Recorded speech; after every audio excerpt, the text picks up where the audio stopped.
La série de balados Lévis en affaires est possible grâce à la contribution du Fonds philanthropique Ressources Entreprises pour l'entrepreneuriat. Le Fonds philanthropique Ressources Entreprises pour l'entrepreneuriat, c'est un engagement concret envers notre écosystème entrepreneurial. Créé pour soutenir les organismes qui accompagnent les entrepreneurs, il leur donne les moyens de relever les défis d'aujourd'hui et de saisir les opportunités de demain. Sa mission? Amplifier l'impact des initiatives locales, encourager l'innovation et appuyer des projets porteurs pour toute notre communauté. Merci à la Fondation Québec Philanthrope de rendre l'écosystème d'affaires de Lévis plus effervescent. Bonjour et bienvenue à Lévis en affaires, au cœur d'un écosystème en effervescence. Un balado de la Chambre de commerce et d'industrie du Grand Lévis, présenté par le Fonds philanthropique Ressources Entreprises pour l'entrepreneuriat et produit par Corail Média. Je me présente, Hugo Aubin-Nadeau, président et copropriétaire de Groupe Satire Productions, un groupe de 4 entreprises dans l'événementiel et le promotionnel ici à Lévis. Aujourd'hui, au balado, on est super heureux de recevoir Marie-Claude Vaillant, qui est la cofondatrice de Van Trotter avec son conjoint Michael Fortier-Doré. Van Trotter est une entreprise réellement innovante dans son domaine qui a travaillé avec le sociofinancement pour lever des fonds et rendre leur expansion encore plus rapide. On va en discuter avec Marie-Claude et on va assurément en apprendre plus sur leur entreprise, mais également leur vision d'affaires particulièrement intéressante. Bon épisode! Marie-Claude Vaillant, bonjour! Salut Hugo! Bienvenue sur le balado Lévis en affaires. Vraiment heureux de te recevoir. Bien, merci pour l'invitation. Merci d'avoir accepté notre invitation. On est vraiment content de te recevoir parce que vous avez une super de belle entreprise. Merci. Une entreprise qui est née il n'y a pas si longtemps en plus, mais qui déjà a fait son bout de chemin. J'ai vraiment hâte d'en jaser avec toi. Mais avant toute chose, j'aime tout le temps ça, connaître mon interlocuteur. Je veux savoir, elle vient d'où? Elle a fait quoi? Qu'est-ce qu'elle a vécu, Marie-Claude, avant de devenir entrepreneur il y a quelques années à peine? OK. C'est large comme question. Ouais, exact. Écoute, je pense que moi et mon chum, on a quand même un parcours particulier dans le sens où on s'est pas réveillé un matin en se disant on veut se lancer en affaires, on veut devenir entrepreneur. Moi, j'ai un baccalauréat en psychologie. Puis après, j'ai fait une maîtrise en développement des personnes et des organisations qu'on appelle, fait que tout ce qui est organisation, développement organisationnel et puis gestion des ressources humaines. Fait que j'ai travaillé pour une firme de consultation là, en ressources humaines à la fin de mes études. Mais c'est ça, dans le fond, j'ai travaillé aussi pendant toute la durée de mes études en restauration. J'ai aussi beaucoup d'expérience là, en gestion hôtelière puis gestion de restauration. OK. Puis, dans ton parcours, tu dis on n'avait pas nécessairement pensé devenir entrepreneur. Là, il faut dire à l'auditoire que vous êtes un couple en affaires. Oui. Fait que ça, c'est quand même particulier. On va avoir l'occasion d'en parler tantôt. Je trouve ça tout à fait à votre honneur parce que ça doit pas être... Autant que ça peut être une grande force, autant que ça doit pas être évident tous les jours. Effectivement. Puis... comment ça vous est venu à ce moment-là? Parce que tu as un parcours qui s'enlignait peut-être plus pour une carrière de professionnel, peut-être dans des entreprises de différentes tailles, même dans des grandes organisations, pas nécessairement d'avoir ta propre entreprise. Y a-tu un background dans ta famille? Y a-tu des gens que vous connaissez que vous aviez envie un petit peu d'explorer c'était quoi l'entrepreneuriat? Ça vient de où ce petit déclic-là? Là?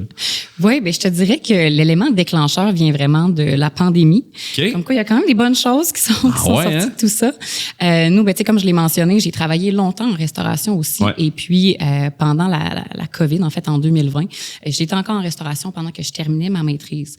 Puis même chose pour mon chum, dans le fond, Michael. Ouais. Lui, de formation, il est charpentier menuisier, mais il a aussi travaillé longtemps en restauration, là, même qui était rendu gestionnaire à cette époque-là. Okay. Fait que quand la fameuse COVID a frappé, on s'est comme retrouvé du jour au lendemain sans emploi. J'avais pas encore commencé à travailler justement à ce moment-là là, pour la firme de consultation en ressources humaines. Puis étant donné qu'on est deux personnes qui tiennent pas vraiment en place, on se cherchait comme un projet pour se tenir occupés. Là, on est des gens actifs, là, on a besoin d'être stimulés pour se sentir épanoui au quotidien. Puis moi, dans le fond, je revenais de l'Ouest canadien. À cette époque-là, j'ai passé 1 an et demi dans l'Ouest canadien. Je commence à voir le chemin se dessiner. Là. C'est ça, on fait des liens. Là. Ouais. Puis là-bas, la van life est vraiment super répandue, puis même démocratisée à cause du prix exorbitant des loyers. Là. Ouais. Il y a beaucoup de gens qui vivent à l'année dans leur campeur. Puis moi, on dirait que ça m'a toujours interpellée. On dirait que j'étais intriguée un petit peu par le minimalisme, la van life, toute la liberté puis la spontanéité que ça offre. Fait quand j'étais revenue à Québec, justement, on en avait discuté pas mal avec mon chum. C'est comme un projet qui nous trottait depuis longtemps en tête de se fabriquer notre propre campeur puis de pouvoir expérimenter ça, la van life.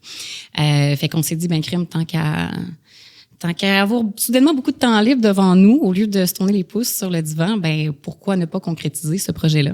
Fait que on s'est lancé sans trop savoir dans quoi on s'embarquait initialement. C'est les meilleures histoires qui commencent comme ça. Hein? Faut pas trop que tu saches à quoi t'attendre dans un projet de business, parce que si tu savais toute la ride qui s'en vient, il y en a une grande partie qui abandonnerait en partant. Là. Effectivement. Fait que du jour au lendemain, vraiment, on a fait des recherches sur Kijiji. On a essayé de trouver un sprinter, justement, là, qui est le modèle de véhicule qu'on utilise pour faire les aménagements de vannes, qu'on est allé chercher à Montréal le lendemain, puis on a commencé à faire... OK, à cette vitesse-là, ça a vraiment été un coup. On a pogné une bulle, comme on dit. Là, puis, wow.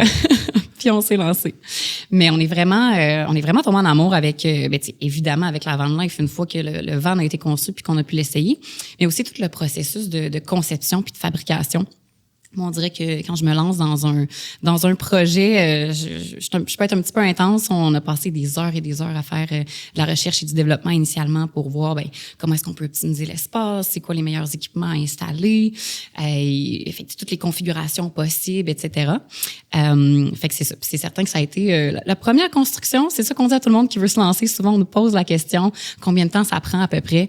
C'est vraiment difficile à dire parce que ça dépend. Oui. De la complexité de la construction. Puis la première fois, on dit toujours au monde, faites-vous un approximatif, là, puis dites-vous que ça va prendre 3 fois ce temps-là.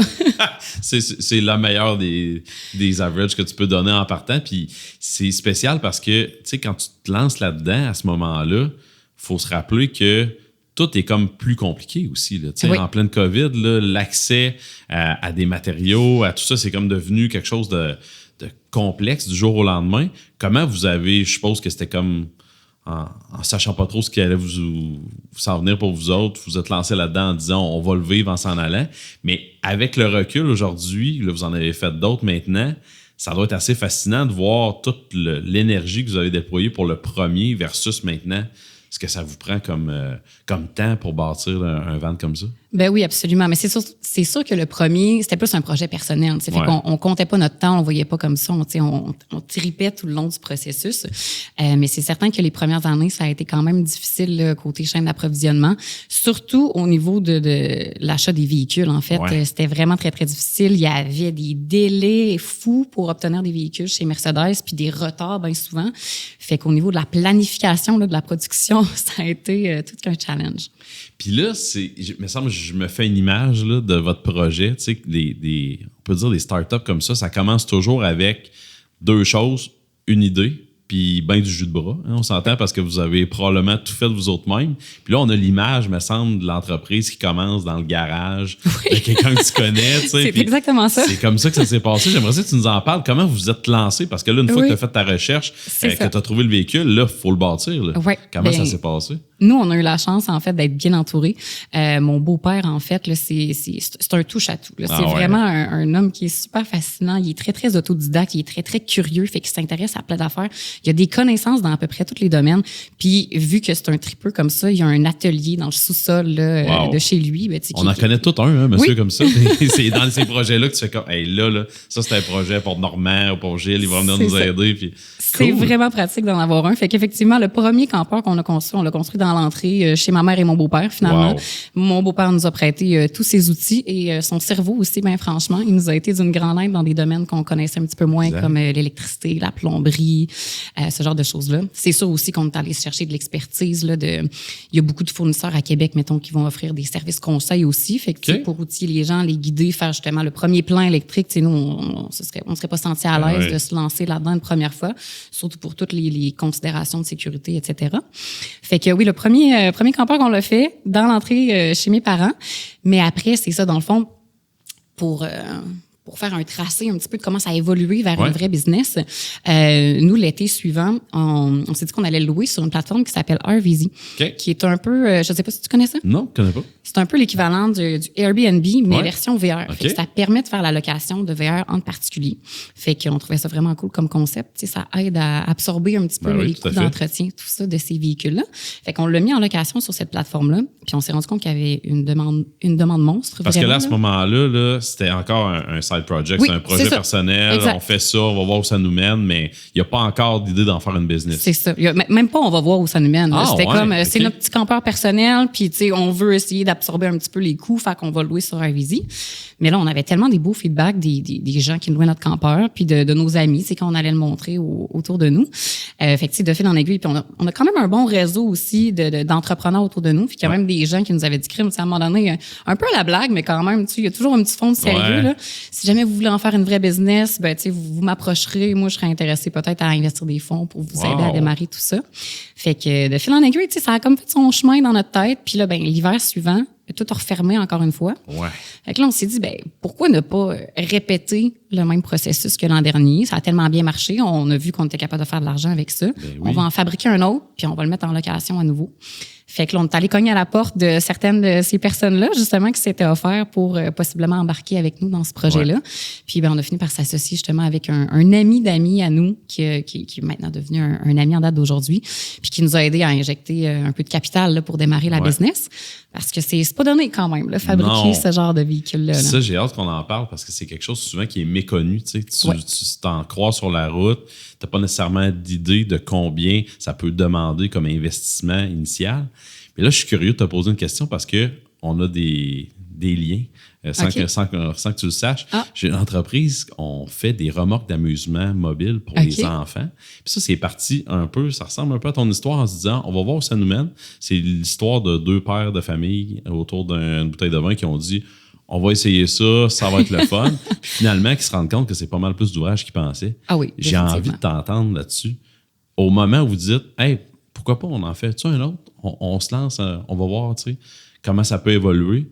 À ce moment-là, vous n'avez assurément pas idée que ça allait devenir ce que c'est aujourd'hui. Non, absolument pas. C'est encore plus un projet de je dirais, side hustle. Tu sais, on pensait naïvement être capable de maintenir en parallèle de nos emplois à temps plein.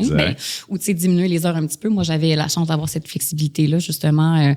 Parce que là, j'avais commencé à travailler là, pour cette firme de consultation-là en ressources humaines. Michael était retourné en restauration. Fait qu'on faisait ça un petit peu. On avait diminué les 2 nos heures. On faisait ça un petit peu sur le site, comme on dit. Là, de fil en aiguille, on s'est rendu compte que c'était de l'ouvrage. Toutes nos fins de semaine, on les passait à fabriquer ce campeur-là, puis après l'été, faire la gestion au travers de nos autres emplois. Puis là, on a eu justement des offres de fil en aiguille de gens qui nous ont approchés pour qu'on leur fabrique leur propre campeur. Parce que grosso modo, c'est ça, pour faire un portrait de la business en ce moment, on a vraiment 2 offres, 2 départements. On fait un service de location, mais maintenant, on offre aussi là, la conversion. On appelle ça des conversions personnalisées pour des particuliers.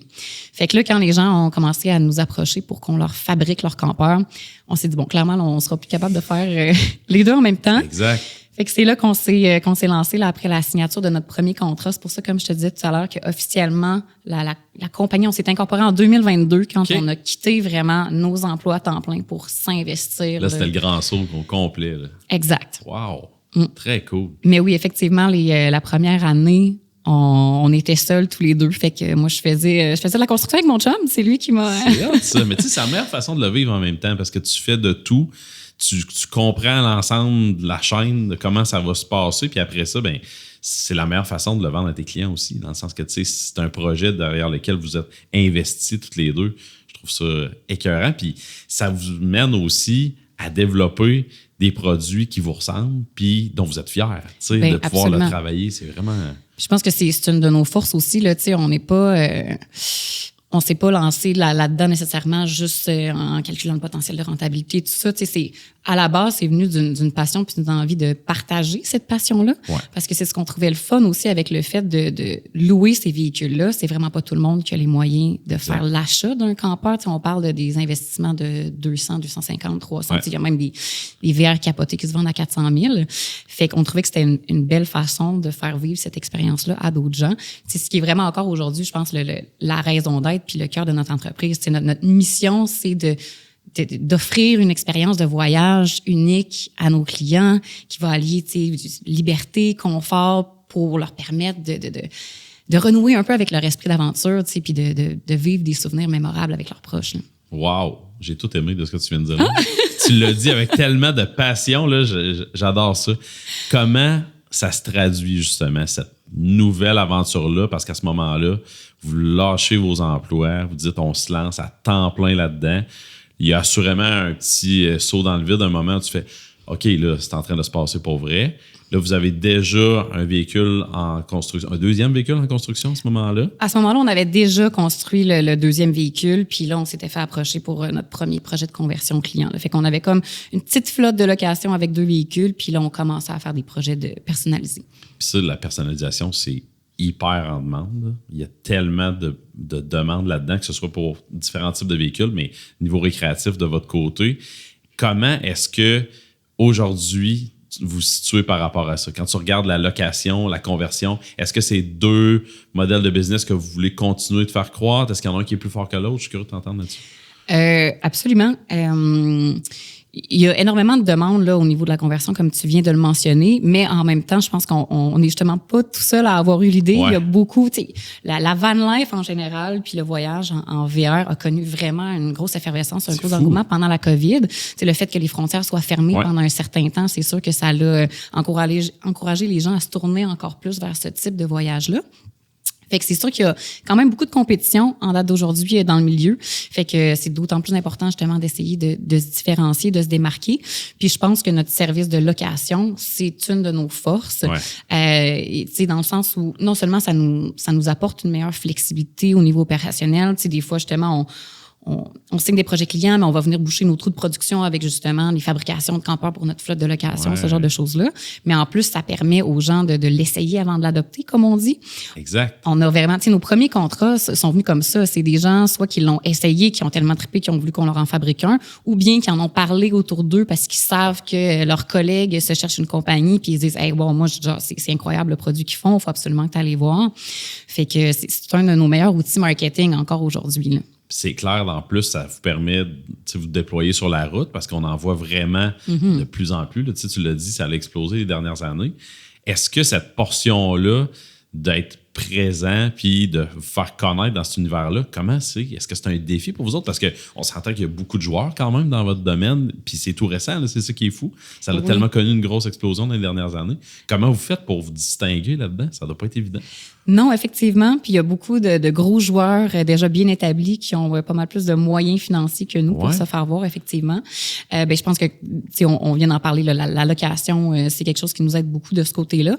Mais il y a aussi après, tu sais, la première année, je pense que justement, ça a été une des choses qui a peut-être un petit peu plus freiné notre croissance, mais qu'on a corrigé par la suite. On se faisait pas assez voir dans des salons puis des foires d'exposition puis ce genre de choses-là. Ce qui est un petit peu, je pense que quand tu es en début d'entreprise, des fois, on dirait que le marketing, tu es un petit peu plus frileux à investir des sous là-dedans parce que tu te dis c'est difficile de quantifier le retour sur investissement. C'est difficile de savoir si tu vas revoir cet argent-là à quelque part. Mais on s'est rendu compte que c'est ça, on n'avait pas le choix si on voulait compétitionner avec les grands joueurs d'aller dans ces salons d'exposition-là qui sont quand même assez coûteux, mais qui valent vraiment la peine en termes de visibilité. Donc, l'été dernier, on a participé à la foire du VR. Il y a un nouveau salon aussi depuis l'hiver dernier là, qui a été développé par une compagnie de VR, justement, VR Panoramique. Fait que vraiment qui permet de mettre de l'avant les compagnies vraiment spécialisées dans les conversions de type classe B au lieu que ce soit tout mélangé avec tous les autres types de VR. Puis la réponse vraiment de la clientèle a été là, ça a vraiment été un grand succès. Puis tu sais, c'est là, il y avait quand même 20-25 compagnies là, quand même, juste au Québec spécialisées dans la conversion de classe B. Fait que c'est là qu'on voit qu'il y a quand même une bonne compétition, mais c'est une des meilleures places pour faire voir notre produit. Exact. Parce que je pense qu'on a un très bon taux de conversion. Les gens qui nous appellent puis qui mettent les pieds vraiment dans notre atelier chez nous pour venir visiter le produit, vraiment, là, c'est rare qu'ils reviennent de bord sans signer un contrat.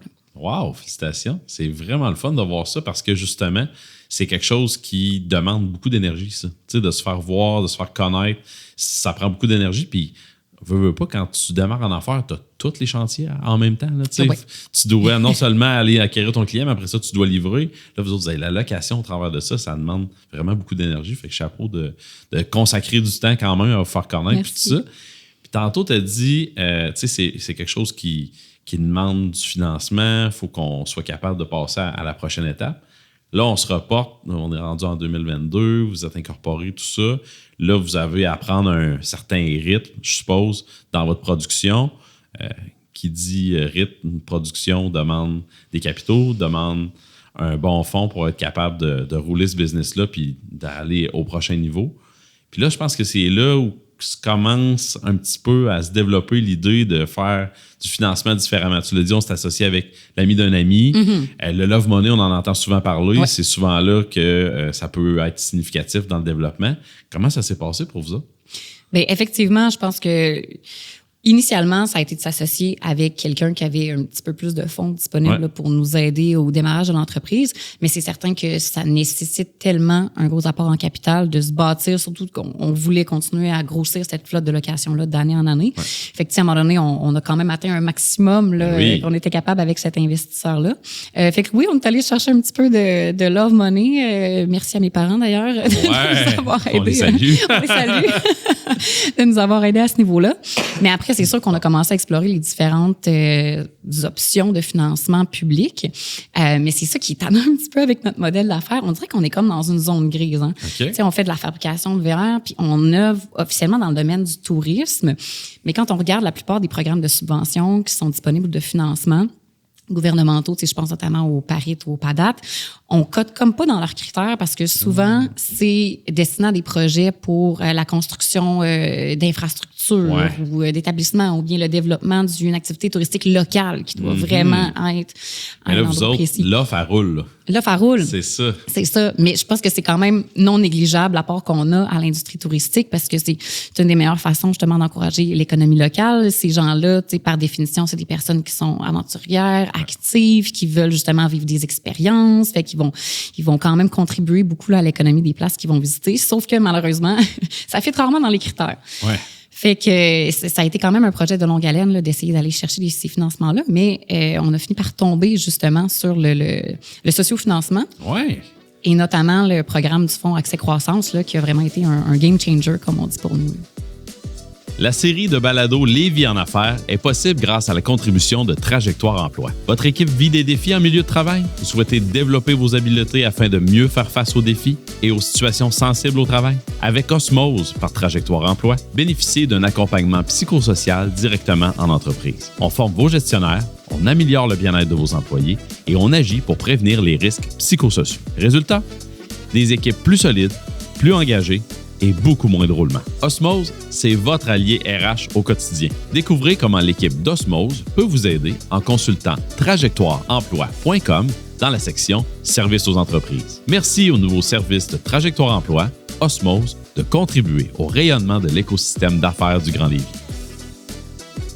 Courez la chance de gagner l'un de nos 4 prix, soit une paire de passeports VIP d'une valeur de 300 $ pour l'édition 2026 de Festival, ou l'une de nos 2 journées complètes dans une salle de rencontre Head Office pour 8 personnes d'une valeur de 750 $, ou encore un panier cadeau d'une valeur de 185 $ comprenant une carte cadeau de 100 $ chez Ventroteur, un panier cadeau de 50 $ offert par Or Noir du Madagascar et un panier cadeau de 35 $ du Café du Marché. Pour participer, il suffit d'inscrire l'indice de l'épisode d'aujourd'hui dans le formulaire disponible au cciglevy.ca/balado. Attention, un formulaire équivaut à une chance. Ainsi, 12 indices représentent 12 potentielles chances de gagner, à condition de remplir le formulaire pour chacun des 12 indices. Le tirage aura lieu le 9 décembre 2025 et sera annoncé sur les médias sociaux de la Chambre de commerce et d'industrie du Grand Lévis. L'indice de cet épisode est gourmandise.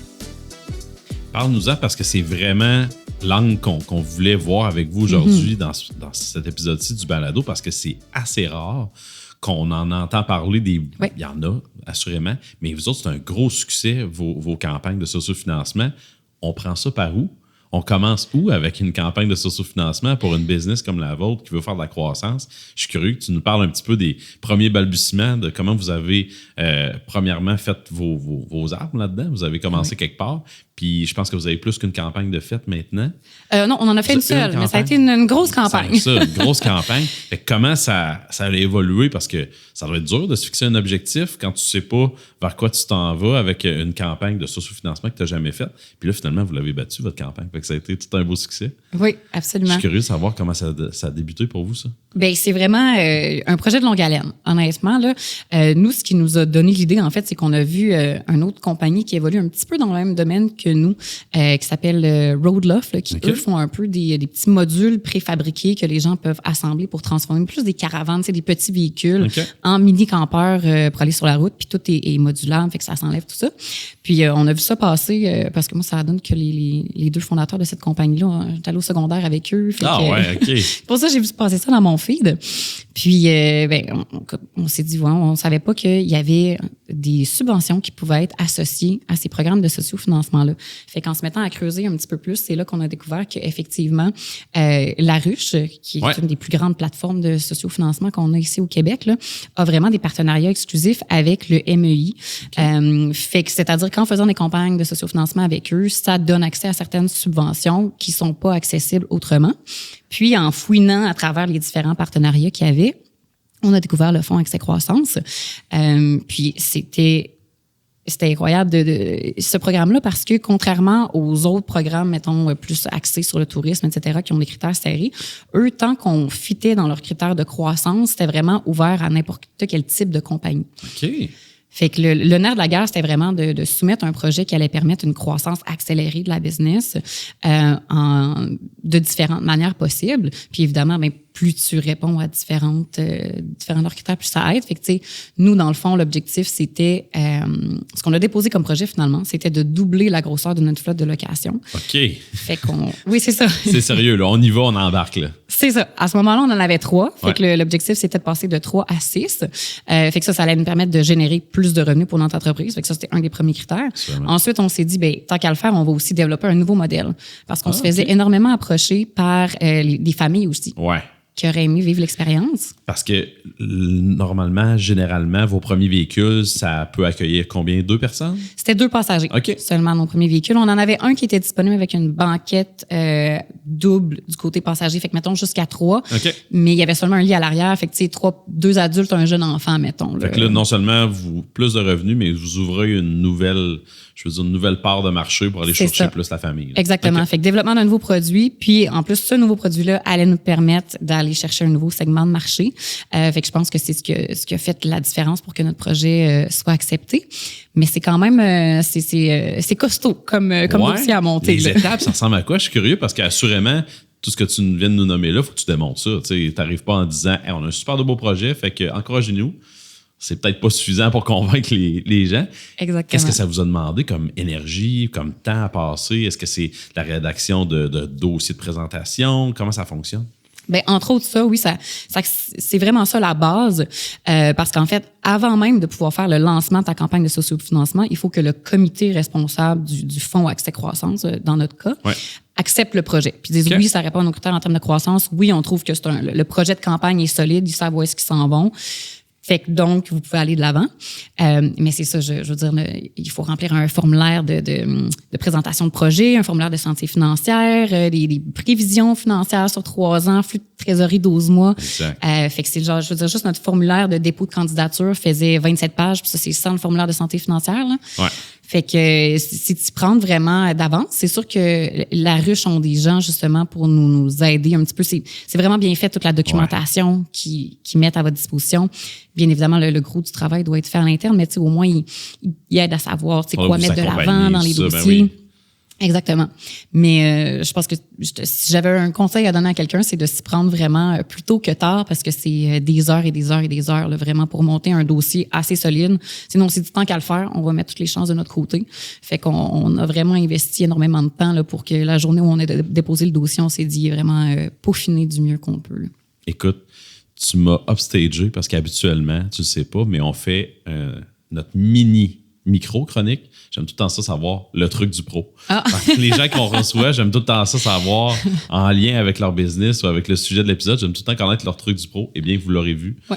J'en ai d'autres en banque. On pourrait y revenir tantôt. Il vient de nous donner son truc du pro. Fait que de se prendre plus tôt que tard. Puis moi, je suis curieux de savoir qu'est-ce que tu penses qui a fait la différence dans la présentation de votre projet? Parce que, mettons, je ne sais pas si vous aviez le droit, mais de pouvoir faire vivre l'expérience au comité, qui partent avec une vanne puis qui le vivent, je pense que ça aurait été facile à vendre, mais je ne suis pas sûr que ça se passe comme ça nécessairement.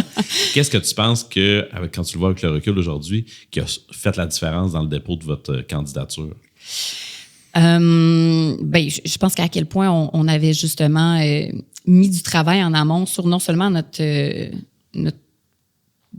notre formulaire de dépôt de candidature, mais aussi, il faut aussi présenter un plan de campagne. Ouais. Fait qu'il faut vraiment que tout soit planifié à l'avance.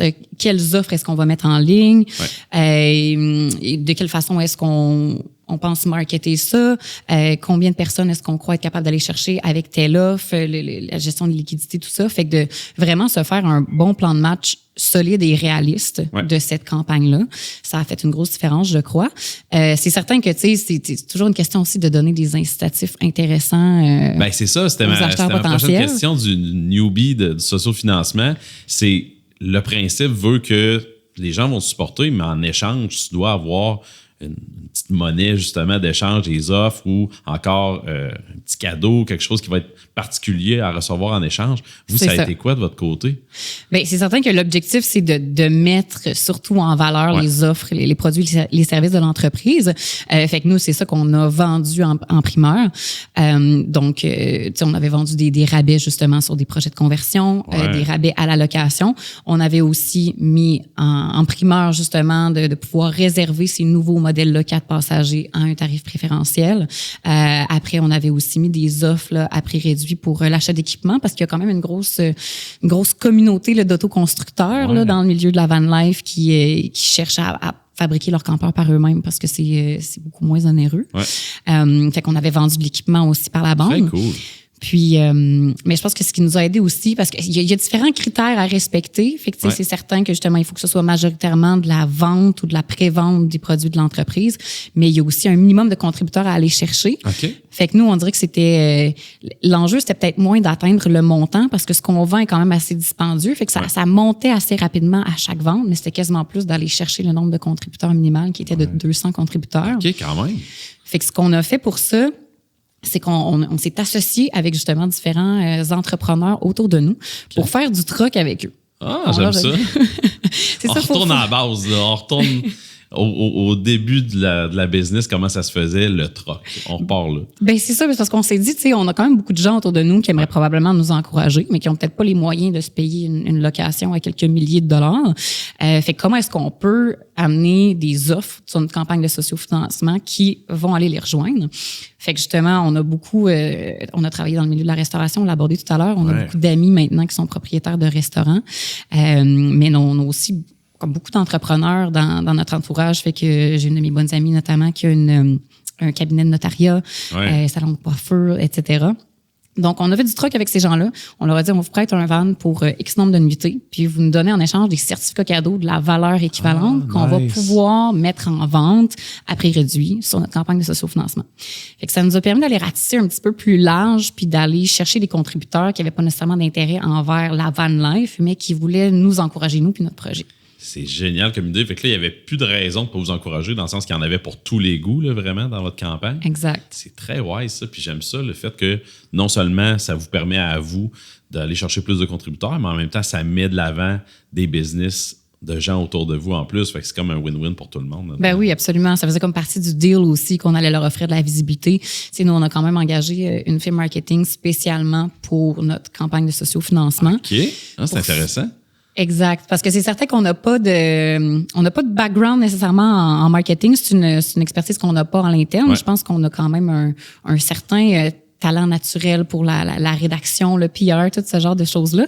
Mais c'est certain que tout le côté stratégie marketing, surtout pour la réussite d'une campagne d'une aussi grosse envergure, parce que c'était quand même 221 000 $ qu'il fallait qu'on aille. C'est ça, je suis content que tu en parles. Tu avais un objectif de 221, c'est ça? Oui, exact. Que vous avez battu en plus? Oui, puis qu'on a battu à 2 semaines, en fait, même de l'échéance de la campagne. Fait qu'on a fini plus tôt que prévu. Toutes mes félicitations. Vraiment Merci. Un super de beau succès. Puis là, la prochaine étape après ça, une fois que ta campagne est couronnée de succès comme celle-là, ça se passe comment? Là, on tombe dans l'action réellement? Oui. Super. Puis là, les étapes qui ont suivi pour vous autres, ça s'est passé comment? Là, vous aviez l'objectif de doubler votre flotte. Vous en êtes où aujourd'hui? Je suis curieux de savoir. Oui, ben là, en fait, ce qu'il faut savoir, c'est qu'on a 1 an après pour concrétiser le projet à la suite de la clôture de la campagne. Parce que quand même, c'est peu importe le type de projet que le sociofinancement comme la ruche permet? Je sais pas, peu importe le type de projet, mais pour le fonds, les projets du fonds Accès Croissance, c'est 1 an parce que souvent, c'est quand même des projets de grande envergure. Je comprends. Donc, puis on avait 1 an. Fait que nous, dans le fond, on s'était donné comme objectif construire 2 pour l'été qui s'en venait. On a comme tout timé notre campagne de sociofinancement en fonction de ça pour se laisser assez de temps. Et puis le 3e là, va s'en venir pour l'été prochain. Fait que là, on en avait 2 disponibles cet été, puis on va en avoir un 3e de disponible pour l'été prochain. Wow, good job. Félicitations, vraiment. Merci. Je suis curieux de savoir, tu dis on en avait 2.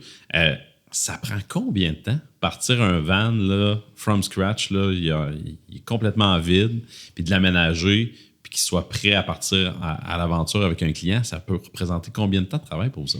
Ça dépend vraiment de la complexité du projet. Les projets de conversion personnalisés où les gens, des fois, ont des demandes spéciales, beaucoup d'équipements, d'accessoires qu'ils veulent rajouter, ça peut être un petit peu plus long. Mais admettons, nos campeurs de location qui sont des modèles un petit peu plus établis, qu'on est un petit peu plus rodés à fabriquer. Je te dirais que là, on est rendu à peu près à une vitesse de production de 5 semaines à 2 gars sur la production, puis un genre de 400 heures quand même là, par véhicule. Puis c'est quand même... Quand t'es rendu bien rodé, là, tu sais, mettons, je veux pas que monsieur et madame, tout le monde prennent pour acquis que ça va y prendre 400 heures. Là. Comme tu disais tantôt, si tu penses que c'est ça va être 3 fois plus. Exact. Mais 400 heures, c'est quand même pas négligeable. Là. C'est quand même beaucoup de temps puis d'énergie là-dedans. Puis là, en plus, maintenant, vous êtes établi, vous savez où est-ce que vous en allez avec ça. C'est vraiment cool. Comment vous voyez le futur maintenant? Parce que là, vous avez vraiment franchi beaucoup d'étapes ces 4-5 dernières années. Comment vous voyez la suite? C'est quoi le futur de Vantrotteur pour Marc-Claude et... Ben c'est certain que nous, comme tu l'as mentionné tout à l'heure, on veut garder ces 2 services-là là, en parallèle, location et puis conversion. Fait que l'été prochain, on va être rendu avec 6 campeurs de location. Fait qu'on va réévaluer après, est-ce que c'est notre vitesse de croisière? Est-ce qu'il y a assez de demandes pour qu'on continue à grossir cette flotte-là? Après nos projets de personnalisation, on a travaillé aussi beaucoup dans la dernière année à essayer d'offrir un petit peu plus de diversité au niveau de la configuration intérieure, notamment avec les campeurs 4 passagers, mais même nos 2 passagers, est-ce que ce soit encore plus modulaire là, pour pouvoir aller chercher un petit peu plus de clientèle. On aimerait aussi, dans le futur, adapter nos plans d'aménagement pour d'autres types de véhicules, parce que c'est certain qu'en ce moment, on se spécialise vraiment uniquement sur la fabrication de Sprinter. Fait que c'est la marque Mercedes, dans le fond. Ce qui est bien aligné quand même avec le produit qu'on offre. On s'entend qu'on est dans le penchant un petit peu plus haut de gamme du marché avec le type de conversion qu'on fait. On n'en a pas parlé beaucoup tout à l'heure, là, mais c'est certain que nos campeurs sont quand même vraiment ultra équipés, sont vraiment montés comme des mini-maisons sur roues. Nice. Fait que le principe, c'est d'avoir toutes les commodités nécessaires pour pouvoir partir longtemps sur la trotte, comme on dit, puis pas trop se sentir restreint. Fait que on dit souvent qu'on essaie de faire les campeurs qui soient aussi pratiques qu'esthétiques.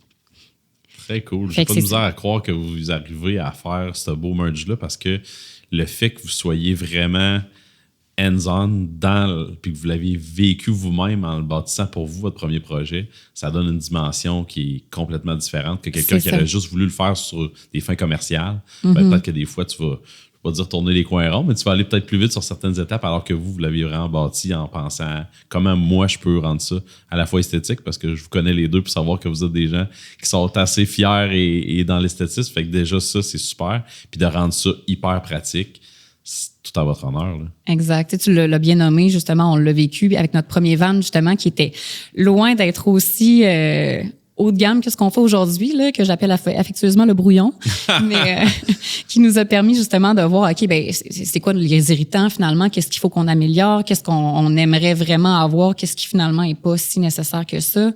Fait que ça nous a vraiment aidé à améliorer notre produit, puis je pense que notre service de location aussi est vraiment le fun pour ça, là, tu sais, l'amélioration en continu. On a tout le temps des feedbacks de clients qui nous font des suggestions ou ils nous disent ça j'ai vraiment aimé ça c'est un petit peu moins.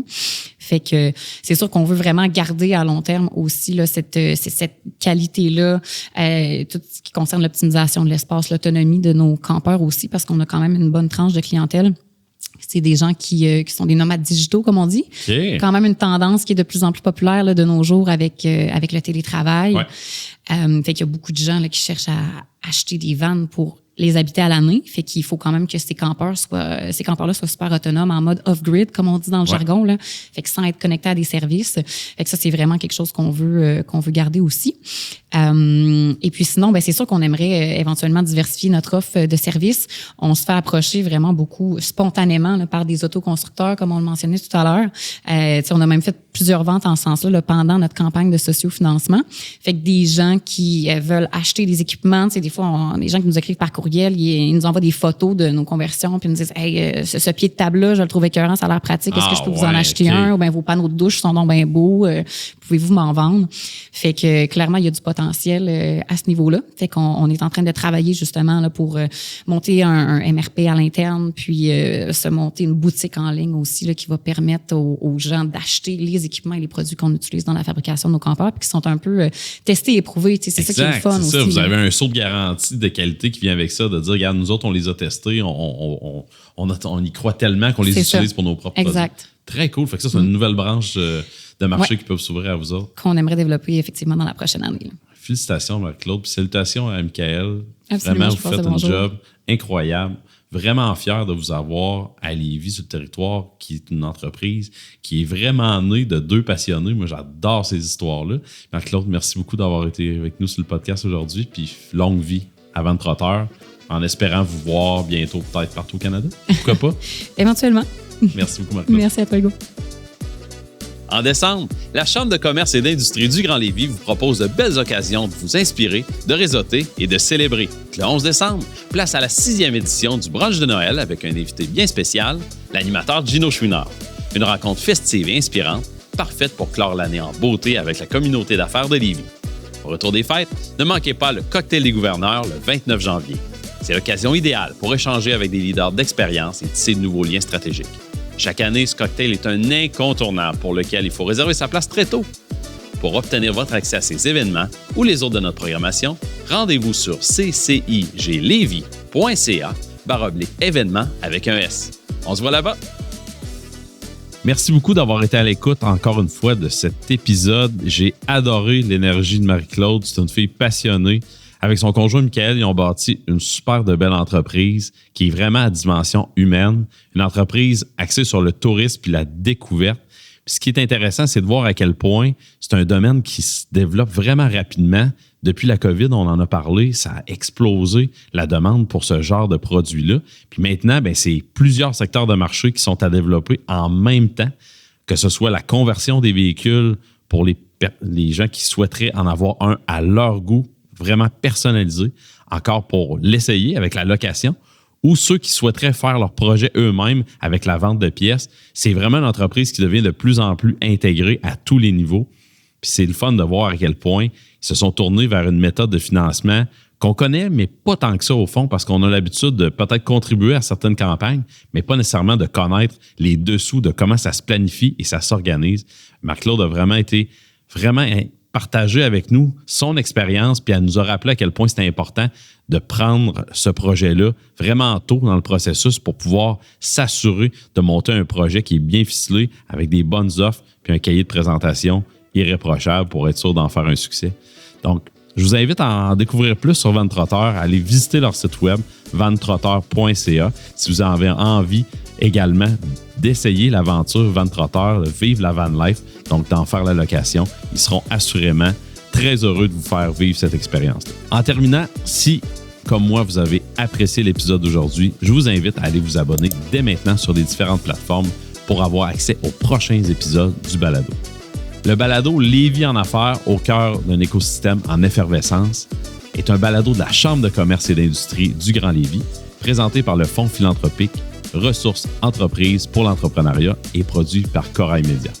Je vous remercie encore d'avoir été à l'écoute et à très bientôt pour un prochain épisode.